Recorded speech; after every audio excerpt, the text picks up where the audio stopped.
Breaking news, আন্তর্জাতিক টি-20কে বিদায় জানিয়েছেন সাকিব আল হাসান। এই মিরপুর থেকে টেস্ট ক্রিকেটটাকেও বিদায় জানাবেন।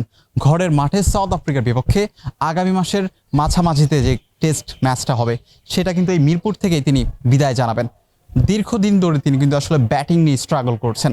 খুব যদি আমি ভালোভাবে বলতে চাই সেটা হচ্ছে 2019 বিশ্বকাপের পর থেকে তার ব্যাটিংটা সেই সাকিবীয় ব্যাটিং মনে হচ্ছে না। টেস্ট ক্রিকেটে তিনি স্ট্রাগল করছেন। সবশেষ 5 টেস্টে মাত্র একটি 50 অর্থ ইনিংস খেলেছেন এবং চেন্নাই টেস্টে যার বোলিং নিয়ে এত সমালোচনা, যিনি আসলে ইনজুরি নিয়ে খেলেছেন এমনও সংবাদ এসেছে সংবাদ মাধ্যমে। সো সাকিব নিজে বুঝতে পেরেছেন আসলে তার টেস্ট ক্রিকেটে তেমন কিছুই আর দেওয়ার নেই, সেই কারণে তিনি আসলে বিদায় জানিয়েছেন এবং ভারতের বিপক্ষে 3 ম্যাচ টি-20 সিরিজের আগেই তিনি তার 20 ওভারের ফরম্যাট থেকে বিদায়টা জানিয়েছেন। সাকিব দীর্ঘদিন ধরে আসলে ব্যাটিং নিয়ে স্ট্রাগল করছেন, সেটা আসলে বলছিলাম।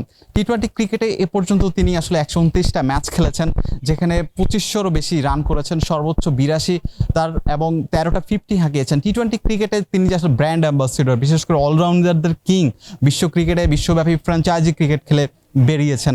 সো সাকিব আল হাসান যতদিন টি-20 ক্রিকেট খেলেছেন ততদিন আসলে পারফরমেন্স করেছেন, কিন্তু দেশের জার্সিতে সাম্প্রতিক সময় তিনি পারফরমেন্স করতে পারছিলেন না আসলে। ইনফ্যাক্ট সেই কারণে হয়তো তিনি বুঝতে পেরেছেন তার সময়টা শেষ এবং ভারত সিরিজের কানপুর টেস্ট আগামীকাল কি শুরু হচ্ছে, অর্থাৎ প্রেজেন্টেশনের আগে প্রেস কনফারেন্সে তিনি আসলে বলেছেন, তিনি সেই ঘোষণাটা দিয়েছেন টি-20 ক্রিকেট তার এখানেই শেষ এবং টেস্ট ক্রিকেট দেশের মাটিতে একটি টেস্ট খেলেই তিনি এই টেস্ট ক্রিকেটকে বিদায় জানাবেন।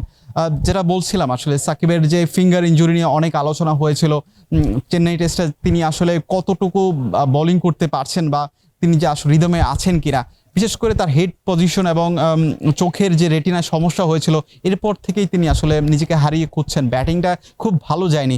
লাস্ট ওডিআই ওয়ার্ল্ড কাপ এবং ইনফ্যাক্ট লাস্টে টি-20 ওয়ার্ল্ড কাপটা হয়েছে সেখানেও কিন্তু সাকিব ব্যাটিংয়ে ভালো করতে পারছিলেন না।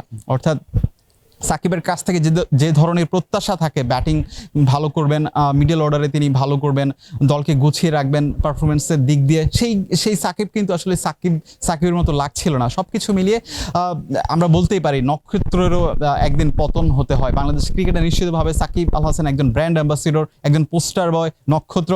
হয়তো সাকিবকে সেই কারণে থামতে হয়েছে এবং একটা ফরম্যাট বাকি আছে, সেটা হয়তো একদিনের ম্যাচ ওডিআই ক্রিকেট, সেটা হয়তো চ্যাম্পিয়ন্স ট্রফির মধ্য দিয়ে হয়তো তিনি এই ফরম্যাটটাকে বিদায় জানাবেন, এতটুকু নিশ্চিত করে বলা যায়, নয়তো তিনি ঘোষণা দিতেন। ইনফ্যাক্ট আসলে ওডিআই ম্যাচও কিন্তু আশেপাশের শিডিউলগুলোতে নেই।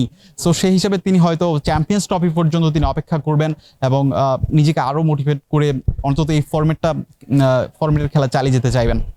বিলাল হোসেন শিমুল, পিটি আর্কাইভ।